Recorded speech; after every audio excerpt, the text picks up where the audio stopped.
जंग का इख्तिताम क्या होगा, क्या फोर्सी कर रहे हैं आप, कैसे होगा ये जंग का खात्मा होगा?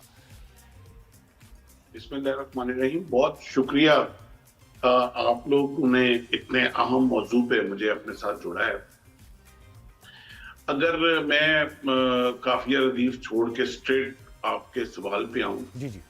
तो आपने वो नेतन्याहू की जो स्पीच की है उसने कल सुबह जो हमारे टाइम पे रिलीज हुई थी, आप उसका एक एक लफ्ज गौर से सुने कि उसमें पूरा इजराइल का पूरा ज़ायनिस्ट जो ये पूरी मूवमेंट है, जो ग्रेटर इजराइल का जो प्लान है, उसने पूरा मुबहम वर्ड्स में डिफाइन कर दिया। बिल्कुल। उसने ईरान को उसने वो स्पीच की है, उन्वान था कि मैं आज स्पीच ईरान की आवाम से कर रहा हूँ जी।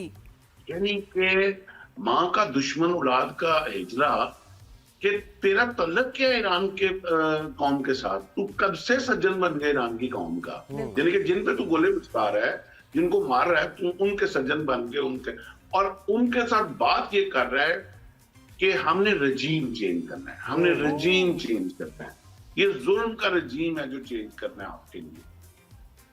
अब इस रजीम को वर्ड समझे जरा, why they want to change the regime. इस वक्त आप अगर go back like 15 years, Arab spring चली, रजीम चेंज हुए अरब कंट्रीज में, उसके बाद वो रजीम इजिप्ट में चेंज हुआ, वो रजीम सूडान में चेंज हुआ, वो रजीम आपके यमन में चेंज करने की कोशिश की, अभी शाम में चेंज हुआ, शाम में, पहले इराक में, सीरिया में चेंज हुआ, लोगों की भलाई के लिए इराक तबाह कर दिया, अफगानिस्तान में चेंज हुआ, अफगानिस्तान अभी रिसेंटली सीरिया के अंदर रजीम चेंज किया उन्होंने, और यही वजह है कि अभी इस वक्त सारी अटैक की सपोर्ट उनको सीरिया से मिल रही है। वो रजीम चेंज पाकिस्तान में भी हुआ था। खैर, लेट्स गेट ओवर इट।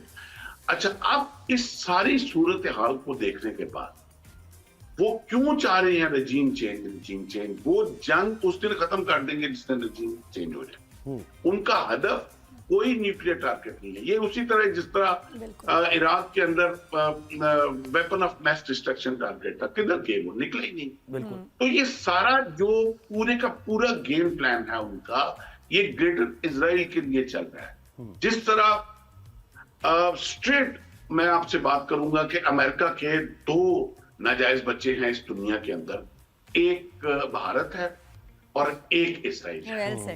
पहले उन्होंने पाकिस्तान को इस रजीम चेंज करने के लिए और इस सारी जंग के अंदर धकेलने के लिए पहले बच्चे को आजमाया उन्होंने पाकिस्तान के ऊपर मई में और जून में।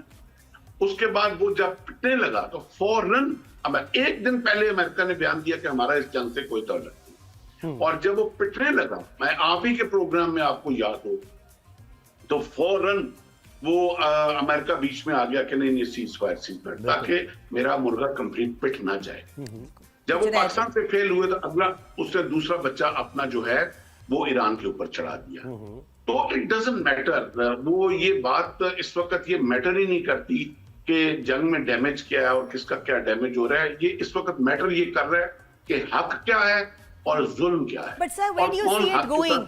आपको क्या लग रहा है कितनी तवील होगी, और ये जितना ईरान उसको डैमेज कर रहा है, ये इजराइल का भी अब रिस्पांस क्या इससे ज्यादा फियर्स होगा? ये बड़ा अच्छा आपने स्ट्रेटेजिक क्वेश्चन किया है। इसमें आपने देखना ये है कि what Iran has to lose and what Israel has to lose. जो बहुत बड़ा एक, इसमें कोई शक नहीं, इस वक्त इजराइल के पास एक बहुत बड़ी अददी टेक्नोलॉजी वाइज बहुत बड़ी बढ़तरी है उसके पास, और उसके पास वेपन्स में अददी बढ़तरी है, उसके पास टेक्नोलॉजी की, इलेक्ट्रॉनिक वॉरफेयर की, फाइटर जेट्स की, एयर सिक्योरिटी की बहुत ज्यादा बढ़तरी है। मगर इजराइल को एक बहुत बड़ा डिसएडवांटेज है कि दे डोंट हैव लैंड। उनके पास डेप्थ नहीं है, डेप्थ नहीं है, बिल्कुल सही। वो एक कंसंट्रेटेड एक जगह पे ऊपर बैठे हुए हैं, और जब वो एक मिसाइल की बारिश आती है तो वो बुरी तरह डैमेज हो रहे हैं। ईरान को एक बहुत बड़ा एडवांटेज है कि they have depth to fight. जिन स्ट्रेटेजिकली देखना क्या है कि जिन मुल्कों के पास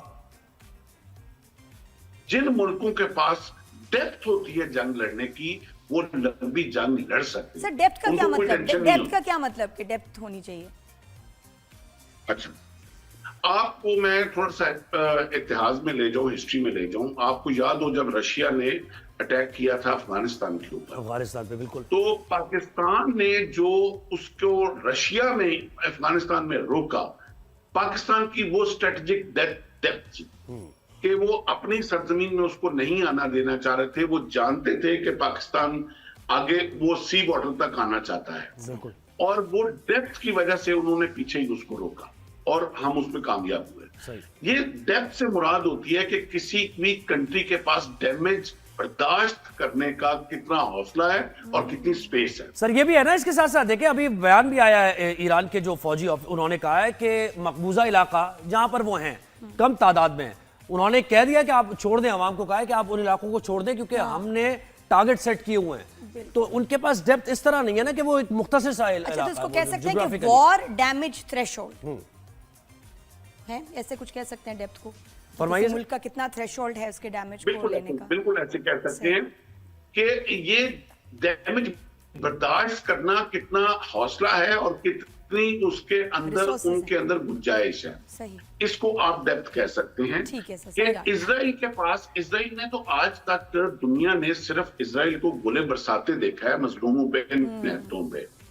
इजराइल की आवाम ने तो आज तक गोले बरसते देखे नहीं है। बिल्कुल। देखें, एक आपने कौमों के बीच में जब फर्क देखना है ना, तो आप ये देखें कि जब इजराइल ने इतना बड़ा अटैक किया और तमाम फर्स्ट टीयर उनकी जो थी लीडरशिप की वो मार दी उन्होंने, लेकिन जब ईरान ने इजराइल के ऊपर अटैक किया तो उसके बाद आज तक 2 दिन हो गए हैं, ईरान की पूरी कौम सड़कों के ऊपर सेलिब्रेट कर रही है बिल्कुल। और उनकी हर मस्जिद में नमाज के अंदर तादाद जो है वो 10 गुना बढ़ गई है बिल्कुल। जमात के साथ। जबकि इजराइल की कौम इस वक्त 2 दिन से बंकर्स के अंदर है और उनका जो नेतन्याहू है वो मुल्क छोड़ के भाग नहीं, अवाम भी भाग रहे हैं सर, फ्रांस भाग रहे हैं, बहुत से ये रिपोर्ट बात देख रहा हूं। सही है कि नेतन्याहू भाग गया है? नहीं, वो एक रिपोर्ट आ रही है, मुतजाद आपको इत्तलात क्या है, लगता है? लेकिन अवाम नेतन्याहू भाग भाग चुका हूं। जी जी जी जी। क्या कह रहे हैं? नेतन्याहू भी भाग चुका हुआ है। वो पहले तो उधर से स्टेट वो चुके, हमारे पास वो एयर ट्रैकिंग रडार्स होते हैं, तो वो पहले ग्रीस किया, उधर से ग्रीस से आगे किधर टेक ऑफ करके गया वो उसकी इतला नहीं है, लेकिन ये कंफर्म है कि वो भाग चुका हुआ है। अब ये जंग मैं ये देख रहा हूं कि थोड़ी सी अभी प्रोलॉन्ग चलेगी, लेकिन इसके प्रोलॉन्ग चलने के एक बहुत बड़े नुकसान जो हैं वो पूरे रीजन के ऊपर आएंगे। बिल्कुल। वो ये तो बहुत छोटी चीज है कि प्राइस हाइक, ऑयल प्राइस, ये वो नहीं है। ईरान एक अरसे से एक एनरिचमेंट प्रोग्राम चला रहा है यूरेनियम का, वो 70 to 80% तक एनरिचमेंट ले जा चुका हुआ है। 90% पे जाके वो वॉरहेड के तौर पे यूज हो सकता है। अब ईरान को बहुत थोड़ा सा टाइम चाहिए उसकी कंप्लीट एनरिचमेंट के लिए। जिस दिन ईरान को इन्होंने सफोकेट करने की कोशिश की, जिस दिन ईरान को इन्होंने बंद गली में धकेलने की कोशिश की, ईरान हत्तल वसा कोशिश करेगा लास्ट ऑप्शन पे न जाए, बट मरता क्या ना करता, जिसमें अपने सर्वाइवल के लिए इंसान ने इस वेपन का मकसद ही यही है, अपनी प्रोटेक्शन। और ये तो एक्सेप्ट भी किया ना इसराइल ने कि उसने, नेतन्याहू ने यही तो जस्टिफिकेशन दी कि ये चंद हफ्तों में या चंद महीनों में ईरान ये अचीव कर लेता न्यूक्लियर वेपन्स, इसलिए हमने अटैक किया। वो तो उसने एक्सेप्ट भी किया ये बात। और ये सर यहाँ वैसे भारत का भी रोल समझ नहीं आ रहा, क्योंकि बड़े ये इनके टाइज हैं जो हैं बिजनेस टाइज हैं, बड़ा नुकसान भी है इस वॉर की वजह से भारत को, क्योंकि जो उनकी वही बात है बिजनेस टाइज हैं। उनका क्या रोल है? अभी कोई सपोर्ट तो कोई नजर आ नहीं रही भारत की ईरान के लिए। देखिए नादिया, ये आपने बड़ी अच्छी बात की है। ये पिछले 40-50 साल से मुसाद का और